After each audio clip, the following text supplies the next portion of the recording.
कि ये जो बैठते हैं यहाँ कूलर के पास लोग इतना तेज बोलते हैं कि डिस्टर्ब होता है, और पता नहीं कैसे लोग हैं कि बात नहीं मानते हैं। उनको लगता है कि वो जो कर रहे हैं वो पता सही है, पर आज और कल मेरी बात और सुनिए, उसके बाद आपका जो मन हो करिए, हमें कोई मतलब नहीं। लेकिन फिलहाल हम कथा कह सके ऐसा हमारा मन बना रहने दीजिए कम से कम। यहाँ बैठ करके तेज तेज बात मत करिए, बाहर करिए, थोड़ा दूर करिए। अब कृपा करके बैठ जाओ देवियों। कि बाबा तुलसीदास जी महाराज लिखते हैं कि बहुत दिनों तक भगवान शंकर और माता पार्वती आनंद से वहां रह रहे हैं। उसके कुछ समय बाद जो है खडानंद जी का अवतार होता है, जो कि देवता यही चाहते थे कि भगवान शंकर का कोई पुत्र हो जिससे तारकासुर का वध हो, तो देवता अपने स्वर्ग में प्रतिष्ठित हो सके, क्योंकि देवताओं का स्वर्ग छीन लिया गया था। वही हुआ है, खडानंद जी ने तारकासुर का वध किया है। देवता पुनः अपने स्वर्ग में स्थापित हो गए हैं और सब जगह शांति हो गई है। एक दिन की बात है कि माता पार्वती ने देखा कि आज भगवान बड़े प्रसन्न हैं और आज भगवान बड़े शांत हैं, है ना। देखो ये कथा और संकीर्तन, कीर्तन, भजन और गाना, ये सब क्या है, ये ऐसी मतलब इनको कहिए कि भगवान की कृपा से ये कलाएं भगवान किसी किसी को देता है। कोई ऐसा होता है जो बहुत अच्छे से भगवान मतलब उसे, इसे कहते हैं गॉड गिफ्ट, भगवान उसे गिफ्ट करके भेजते हैं कि आपको कैसा सुरीला स्वर देते हैं, किसी को कथा कहने का जो है भगवान साहस देते हैं, किसी को और सुनने का, कहने का एक ही बात है, पर कहने का तात्पर्य है कि ये ऐसी विधाएं हैं कि जिनके लिए व्यक्ति का मन बहुत शांत होना चाहिए और प्रसन्न होना चाहिए। ये कोई काम नहीं है कि आप गुस्सा करते जाएं और झाड़ू लगाते जाइए। तो मेरे कहने का अभिप्राय ये है कि उसका आप लोग माहौल बनने दीजिए और कथा को बड़े भाव से ध्यान से सुनिए। वही भगवान शंकर के साथ हुआ है कि आज बड़े आनंदित हैं, बड़े शांत हैं। नागरे पुछाला निज घर दासी, बैठे सहज ही शंभु कृपाला,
से बिछाया कि निज कर डासी, नागरे पुछाला और बैठे सहज ही शंभु कृपाला। भगवान बड़े सहज भाव से आनंद से बैठ रहे हैं। तो पार्वती माँ ने क्या देखा कि पार्वती भल अवसर जानी, माता ने देखा कि बड़ा अच्छा अवसर है, तो गई शंभु पही मातु भवानी। जब भगवान को सुखासन में बड़े शांत ढंग से बैठे हुए देखा और भगवान हमारे कितने सुंदर सुंदर लग रहे हैं। भगवान है कैसे कि कर्पूर गौरव करुणावतारम। हमारे भगवान कपूर के समान है ना, इतने सफेद इतने उज्जवल ऐसे भगवान हैं और करुणा के अवतार हैं। भगवान के शीश पर द्वितीया का चंद्रमा सुशोभित हो रहा है और गंगा सुशोभित हो रही है। भगवान बड़े शांत और प्रफुल्लित मन से आज वहां पर बैठे हुए हैं, शांत चित्त है, प्रसन्न चित्त है। पार्वती माँ ने सोचा कि भगवान से अब कुछ बात करनी चाहिए, तो ये सही अवसर उनको लगा और भगवान के पास गई और भगवान को बार बार प्रणाम किया। भूमि में पार्वती माँ ने भगवान शंकर को बारंबार प्रणाम किया और भगवान से कहा कि हे प्रभु, हमें आपसे कुछ चाहिए, आपसे कुछ मांगना है। तो भगवान ने कहा कि आपको क्या मांगना है, ये सभी कुछ तो आपका है। माँ ने कहा हाँ, फिर भी आपसे हमें कुछ चाहिए। उन्होंने कहा क्या? आज पार्वती माँ ने क्या मांगा है, आप सभी लोग ध्यान से सुनिए। पार्वती जी ने भगवान शंकर से प्रार्थना की है, वो उनके पति है, लेकिन जब कथा कोई सुनता है, किसी से निवेदन करता है कि हमें कथा सुननी है, तो वो कितना विनम्र होता है, ये श्री रामचरितमानस से सीखिए। यदि लोग ये कह दें कि हमें तो पता ही नहीं है, तो पता तो कीजिए एटलीस्ट। एक तो हमारे यहाँ एक कहावत कहते हैं, एक तो जानते नहीं है और ऊपर से मानते नहीं है। कथा कैसे सुनी जाती है? पार्वती माँ ने भगवान से प्रार्थना की कि हे प्रभु, आप मुझे कथा सुनाइए। किसकी कथा? बोले भगवान श्री राम की कथा। वो कथा कैसी है कि कथा जो सकल लोक हितकारी, कथा जो सकल सोई पूछन चाहे कुमारी।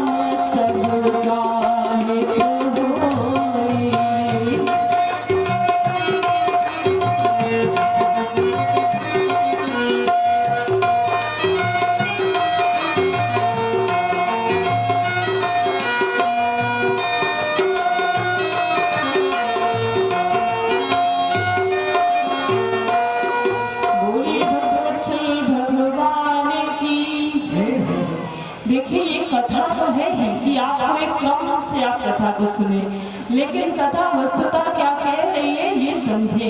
पार्वती माँ आई और उन्होंने कहा कि प्रभु कथा सुननी है। तो ये जो कथा है ये है कैसी? बोले कथा जो सकल लोक हितकारी। यदि राम कथा हम सुनेंगे ना, तो इससे सारे विश्व का कल्याण होगा। कि कथा जो सकल लोक हितकारी, असुर पूछन चाह शैल कुमारी।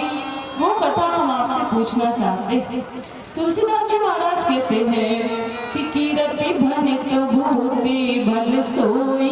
कहा कीर्ति, यदि किसी व्यक्ति का बहुत यश है, बहुत नाम है, ठीक है ना, कीर्त भनित मतलब जो कविता लिखी गई है, जैसे तुलसीदास जी महाराज ने लिखा है इस ग्रंथ को, तो कितने लोग गा रहे हैं, कितने लोगों की श्री रामचरितमानस से जीविका चल रही है, कितने लोगों का जीवन में कल्याण हो गया, उद्धार हो गया।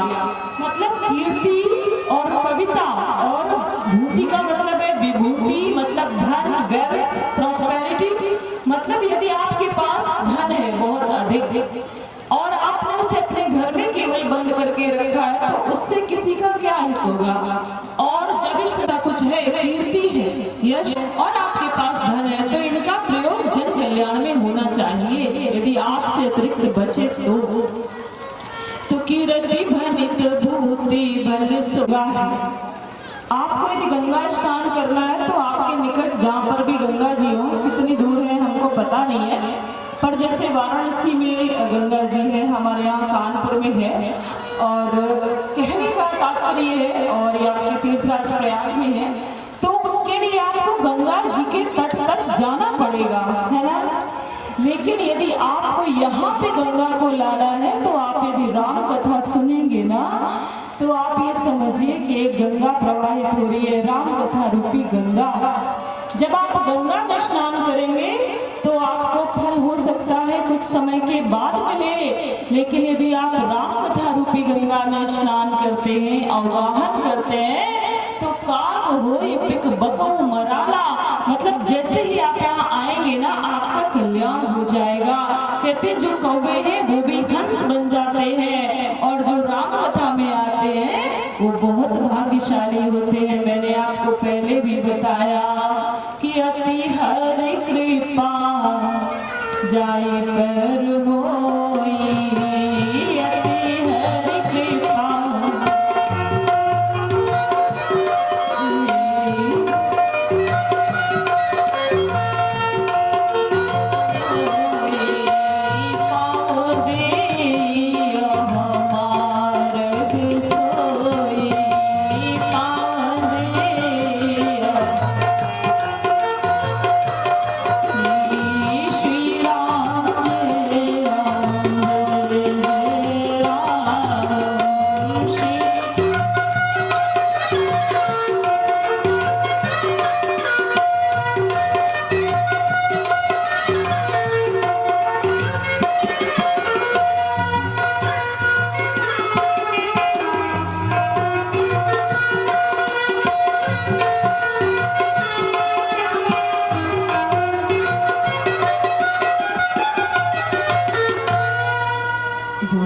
रामचंद्र भगवान की जय।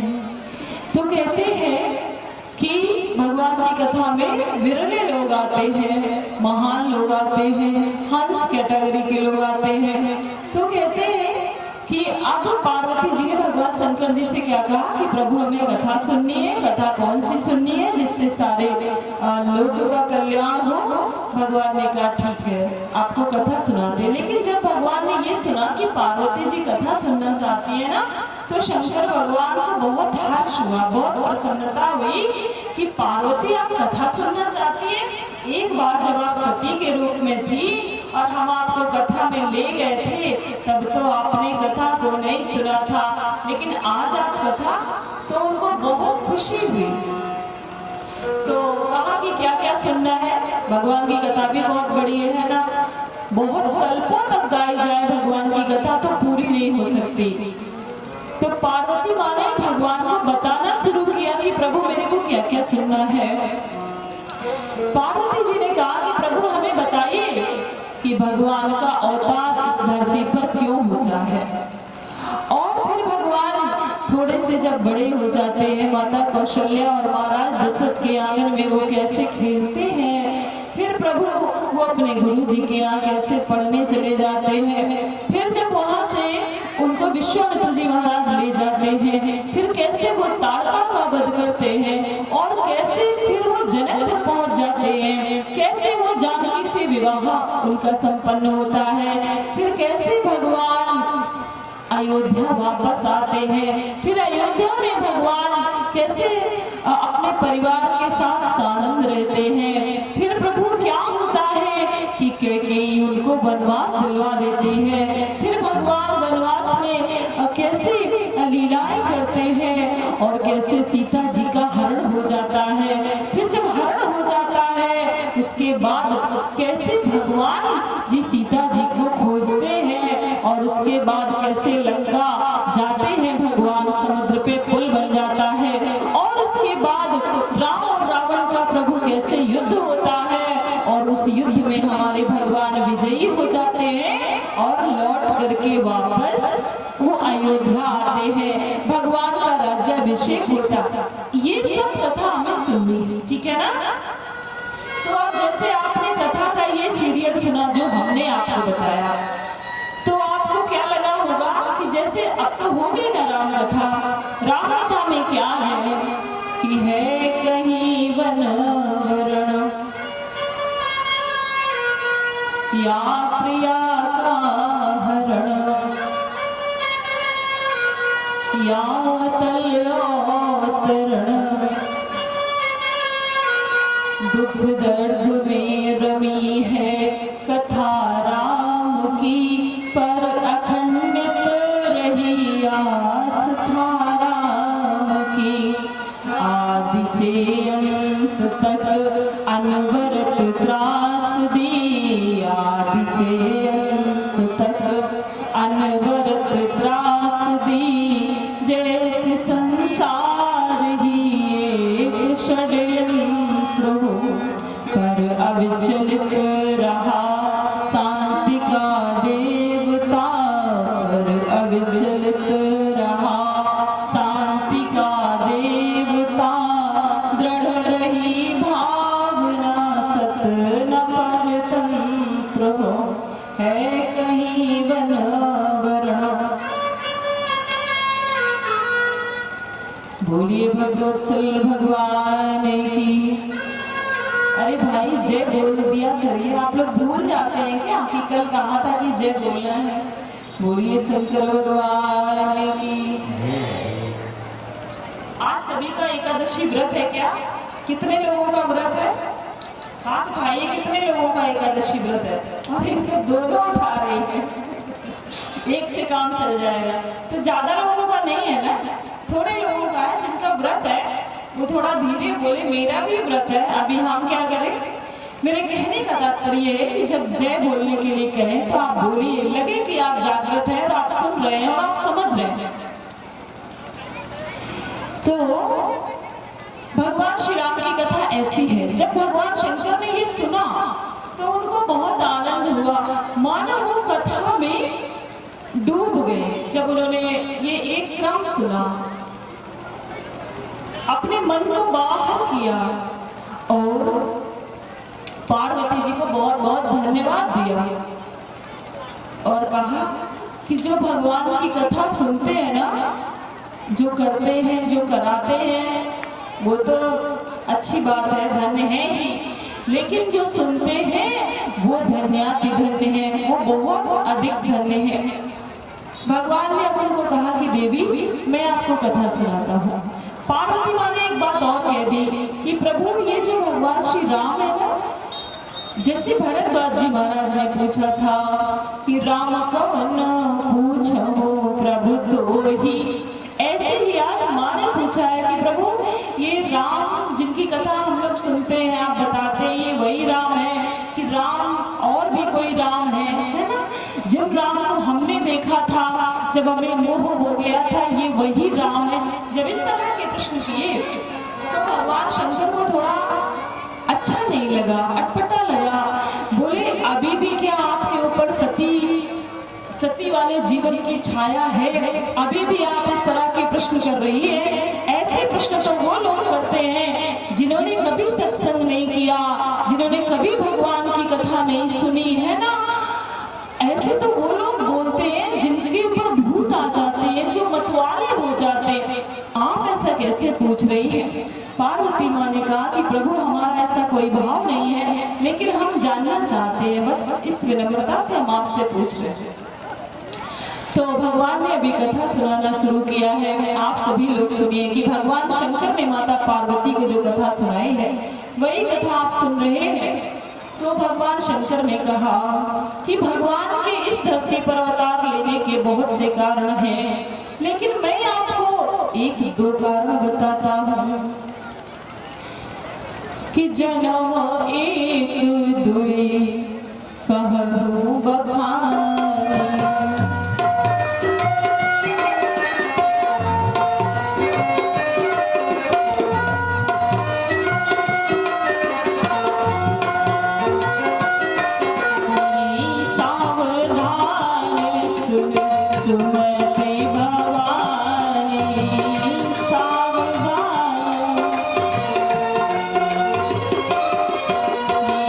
जब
भगवान शंकर माता पार्वती जी को कथा सुना रहे हैं और भगवान कह रहे हैं कि इस संसार में भगवान के आने का कारण क्या है कि जब जब धरती पर पाप बढ़ता है, जब जब हो ही धर्म के हानि, धर्म की हानि होती है और अधर्म बढ़ता है, तो तब तब धरे प्रभु धरी विविध शरीरा।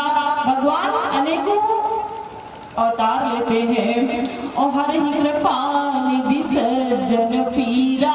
जो सज्जन लोग हैं भगवान उनका दुख दूर करते, इसलिए भगवान आते हैं। पर श्रुतियां कहती हैं कि भगवान के आने के केवल यही कारण नहीं है कि जब धरती पर अत्याचार बढ़ता है, ठीक है ना। आपके मन में कभी प्रश्न आता है, आपको कभी भगवान के बारे में सोचने का समय है तो प्रश्न आए ना। यदि नहीं आता है तो आप जरा ध्यान से सुने तो आप सोचेंगे कि यदि भगवान इसलिए आते हैं कि हमें धरती से पाप का नाश करना है, तो क्या भगवान यदि ना आए तो नाश नहीं कर सकते? आता है ना ये प्रश्न। तो इसका उत्तर ये है कि भगवान यदि ना भी आए तब भी इस धरती से सारा पाप और अधर्म मिट सकता है, क्योंकि भगवान है कैसे कि भ्रुकुटि विलास सृष्टि लय होई। भगवान की जरा सी भ्रुकुटि तिरछी हो जाए तो सारी सृष्टि लय हो जाए। लय हो जाए मतलब समाप्त हो जाए। और बोले ये सृष्टि बनती कैसे है, इसको भी जरा समझे। ये सृष्टि कैसे बनती है? बोले भगवान अकेले हैं और भगवान का मन होता है कि हम एक हैं और हम बहुत हो जाए, तब भगवान लीला करते हैं। बोले भगवान तब क्या करते हैं, इसको आप ऐसे समझे जैसे आपने मकड़ी को देखा होगा, देखा है ना। मकड़ी को कितने लोगों ने देखा है? अच्छा, तो मकड़ी होती ना, वो अपना जाल बनाती है और फिर जब उसका जाल बन जाता है तो उसी जाल में बीच में बैठ के वो आराम से झूला झूलती। कभी नोटिस करना, यदि नहीं किया तो देखिए, जब मकड़ी का पूरा जाल बन जाए तो फिर वो आनंद से उसमें रहती। जो है वो जाल बनाने के लिए कोई बाहर से कोई पदार्थ, कोई मटेरियल लेके नहीं आती। जैसे चिड़िया घोंसला बनाती है तो वो तिनके बाहर से कलेक्ट करती है, कहीं से ले लेकर के वो तिनके आती है। पर जब वो मकड़ी जाल बनाती है तो वो उसके मुंह में जो लार होती है, स्लाइवा, उससे वो जाल बनाती है, ठीक है ना। मतलब बाहर से कुछ नहीं लाती। कहने का तात्पर्य है कि मकड़ी अपने आप से वो जाल बनाती है, उसी जाल में बैठकर वो आनंद लेती है और जब उसका मन भर जाता है तो उसी जाल को वो पुनः निगल जाती है, खा जाती है। बस ऐसे ही कहते हैं कि सृष्टि की रचना भगवान अकेले है और जब प्रलय के बाद में भगवान आनंद से होते फिर उनका मन करता है कि अभी फिर से कुछ लीला होनी चाहिए। जैसे लोग शांति से घर में रहते हैं, फिर उनका मन होता है कि चलो हमें कोई उत्सव करना चाहिए, हमें लोगों को बुलाना चाहिए, हमें लोगों से मिलना। बस इसी भाव से भगवान ऐसे ही मन करते हैं कि अब संसार बन जाए, तो बस इस सृष्टि का निर्माण हो जाता है। जो भगवान चाहते हैं वो उनके सोचते सोचते हो जाता है, ठीक है ना। तो भगवान भी कहीं से कुछ लाते नहीं है, अपने आप से ही सब कुछ बनाते हैं। भगवान के लिए आपने सुना होगा, ये जो आचार्य लोग आपकी यज्ञशाला में जो पूजा करवाते हैं, भगवान देवताओं का जो आवाहन करते हैं, आपने सुना होगा, वो आपको बताते हैं कि ओम पूर्णमदः पूर्णमिदं पूर्णात् पूर्णमुदच्यते पूर्णस्य पूर्णमादाय पूर्णमेवावशिष्यते। कहते हैं कि भगवान पूरे हैं, है ना। और जैसे आप ऐसे केवल भगतन हित लागे,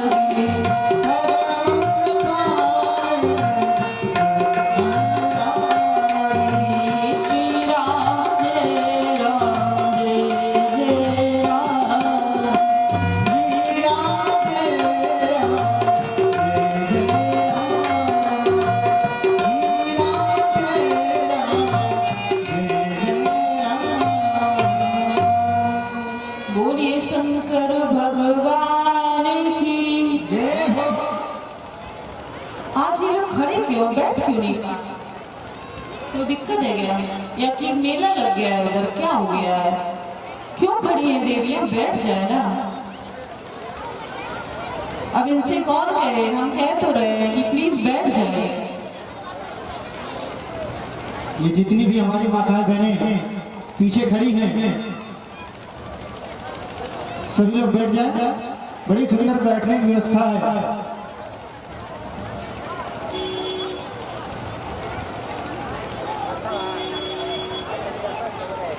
श्री राम बोलिए शंकर भगवान की। तो हम क्या सुना रहे थे? उनके सबके श्री राम। तो कहते हैं कि इस प्रकार से भगवान बिना आए भी सब कुछ कर सकते हैं, ठीक है ना? आते क्यों है? अपने भक्तों के लिए आते हैं कि सो केवल भगतन हित लागी और परम कृपाल प्रणत अनुरागी।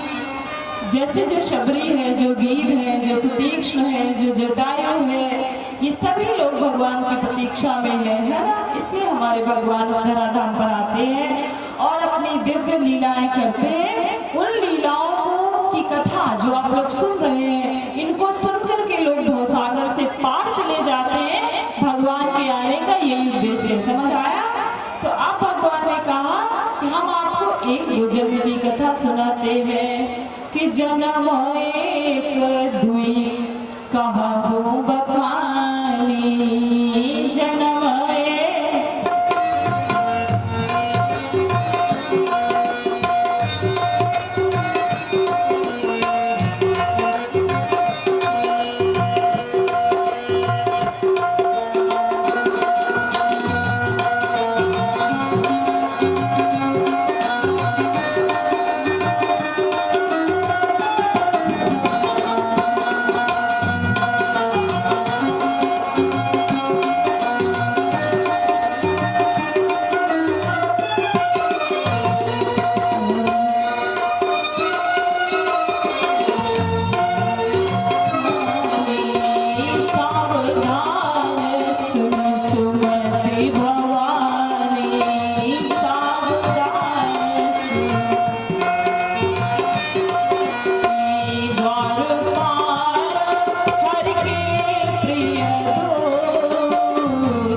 सुना रहे हैं और भगवान के आने के एक दो जो कारण बता रहे हैं, उनमें से जो पहली कथा जय और विजय की सुना रहे और विजय सभी लोग जानते हैं। और बोले एक बार क्या हुआ, एक बार की बात है कि भगवान क्षीर सागर में भगवान तो रहते ही आपको पता है। और क्या हुआ कि माता लक्ष्मी भगवान विष्णु के चरण दबा रही है, चरण संवहन कर रही है। और उसी समय क्या हुआ कि माता लक्ष्मी जब भगवान के चरण दबा रही है ना, बहुत ध्यान से सुनिए आप लोग, तो माँ ने देखा, लक्ष्मी माँ ने, कि भगवान के चरणों में उनकी अंगुलियों के निशान बन जा रहे हैं।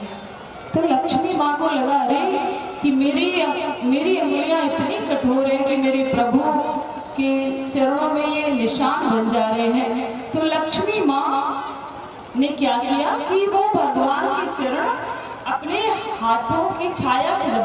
मतलब ऊपर ऊपर से, दूर दूर से, कि भगवान को इस तरह से नहीं हो। तो भगवान तो घटघटवासी है और लक्ष्मी भगवान तो हम सबकी बात को सुनते हैं, तो माँ की बात को तो तुरंत ही जान लिया कि इनके मन में क्या भाव आ रहा है। भगवान ने कहा माँ से कि क्या हुआ।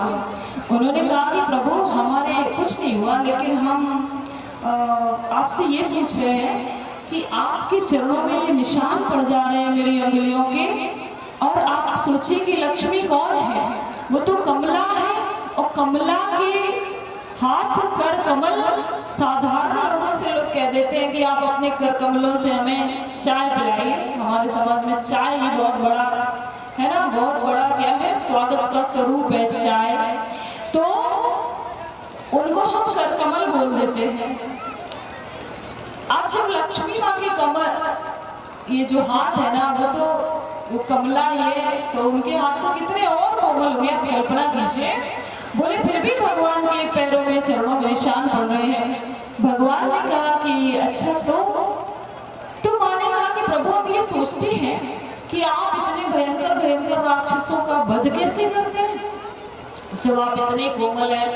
तो भगवान ने कहा कि ठीक है, फिर ऐसा करते हैं, अभी आपको दिखाते हैं। उन्होंने जय और विजय को आवाज लगाई। लक्ष्मी माँ ने मना किया कि नहीं प्रभु रहने दो, कोई बात नहीं, मैं तो बस यूं ही पूछ रही थी।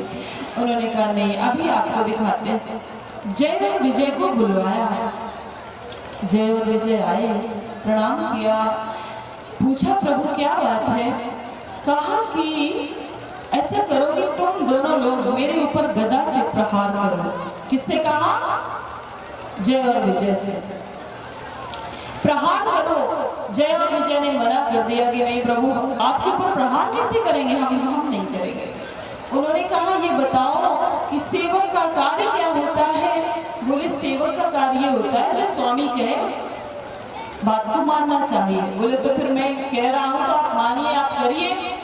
उन्होंने कहा कि प्रभु हमको चाहे जितना पाप पड़े, चाहे कुछ कहा जाए, लेकिन मैं आपके ऊपर प्रहार नहीं कर सकता। इसलिए जय और विजय ने भगवान पर प्रहार करने से मना कर दिया। भगवान ने 2 बार कहा, जब वो लोग नहीं माने तो भगवान ने कहा ठीक है जाओ, तुम अपना जो काम कर रहे थे वो करो।